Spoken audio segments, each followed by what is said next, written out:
Assalamualaikum warahmatullahi wabarakatuh. Selamat pagi anak-anak. Bagaimana kabar kalian? Mudah-mudahan kalian dan keluarga dalam keadaan sehat selalu. Amin. Baik, mari kita lanjutkan materi kita pada pertemuan kali ini, masih tentang teks deskripsi. Kali ini kita akan belajar tentang struktur teks deskripsi. Jadi nanti di akhir pembelajaran kalian akan mengerjakan soal-soal yang berkaitan dengan struktur teks deskripsi. Apa itu struktur teks deskripsi? Mari kita belajar bersama. Struktur yaitu bagian-bagian atau bisa juga dikatakan susunan. Struktur teks deskripsi berarti bagian-bagian dari teks deskripsi. Syaratnya yaitu struktur harus runtut. Ingat ya anak-anak, harus runtut atau urut atau bisa juga sistematis. Misalnya struktur organisasi kelas itu kan harus sistematis ya, bagian atas sendiri misalnya ketua kelas sampai bagian bawah. Nah, sama juga struktur teks juga harus sistematis. Struktur teks deskripsi ada 3. Yang pertama, identifikasi, yang kedua, deskripsi bagian, yang ketiga, simpulan atau kesan.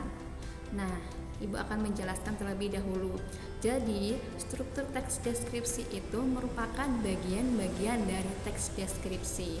Pada intinya, struktur teks itu ada 3, yaitu pendahuluan, isi, dan penutup.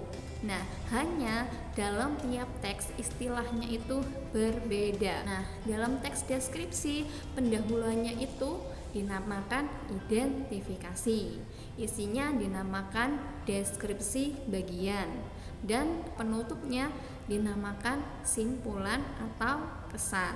Sampai sini paham ya?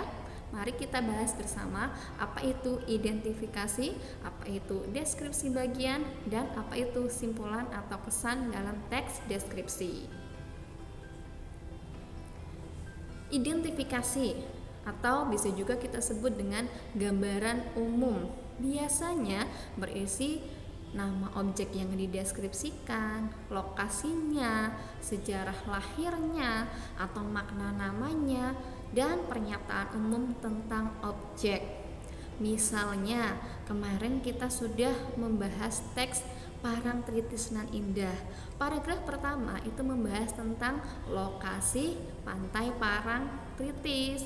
Itu berarti paragraf tersebut merupakan paragraf identifikasi atau gambaran umum.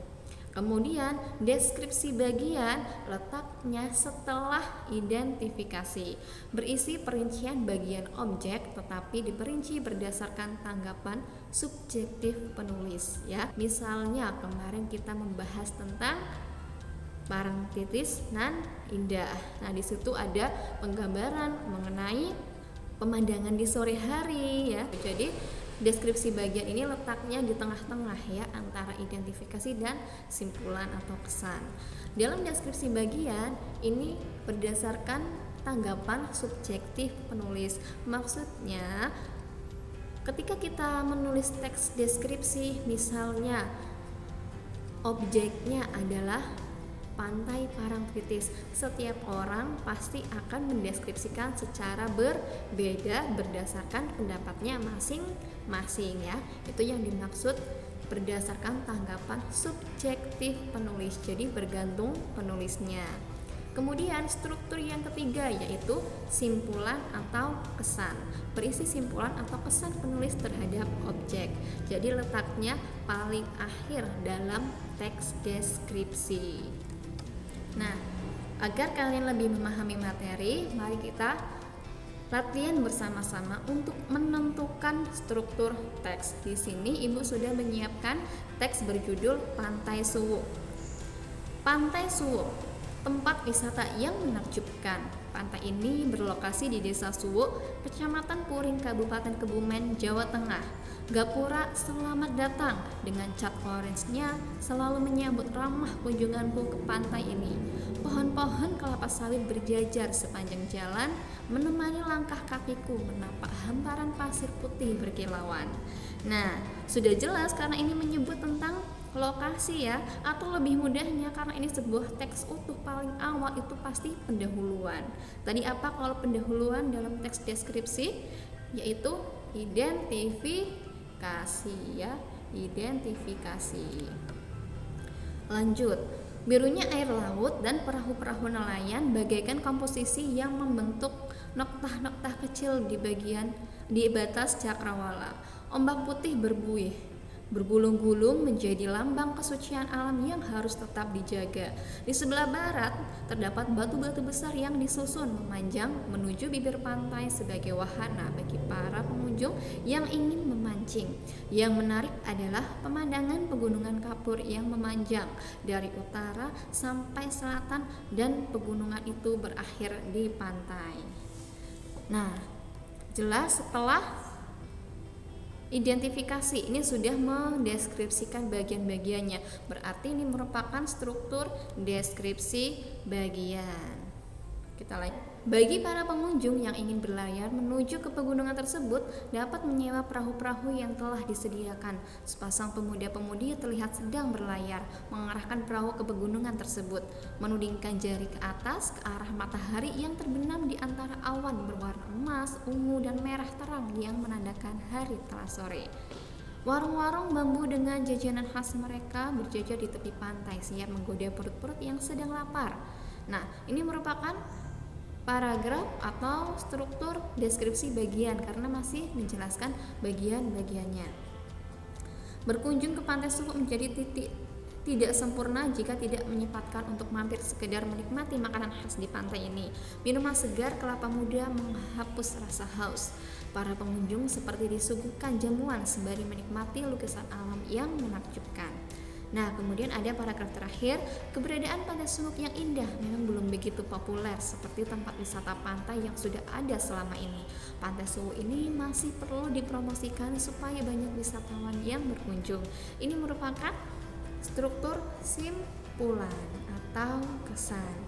Bagaimana anak-anak sudah paham mengenai struktur teks deskripsi? Mari kita latihan ya, agar memperkuat pemahaman kalian. Kita baca saja bersama-sama. Tongkonan adalah rumah adat masyarakat Toraja. Tongkonan berasal dari kata tongkon yang artinya duduk bersama-sama.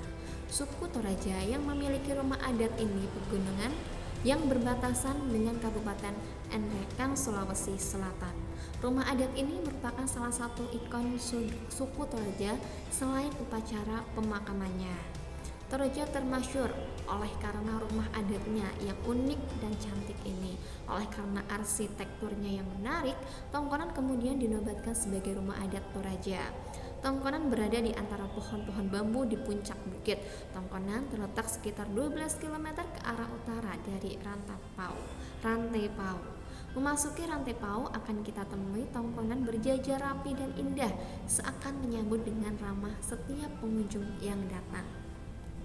Ini merupakan paragraf yang pertama, pendahuluan atau strukturnya yaitu identifikasi, karena ini menggambarkan secara umum apa itu tongkonan ya.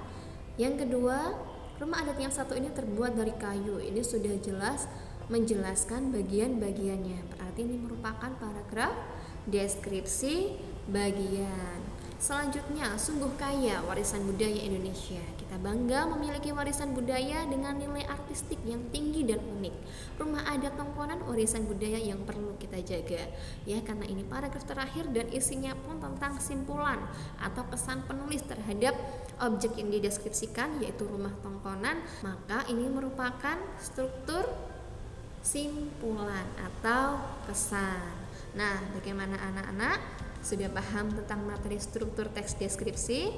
Setelah ini silahkan kembali ke grup WA, kemudian kerjakan evaluasi yang telah Ibu kirim di grup tersebut. Terima kasih. Assalamualaikum warahmatullahi wabarakatuh.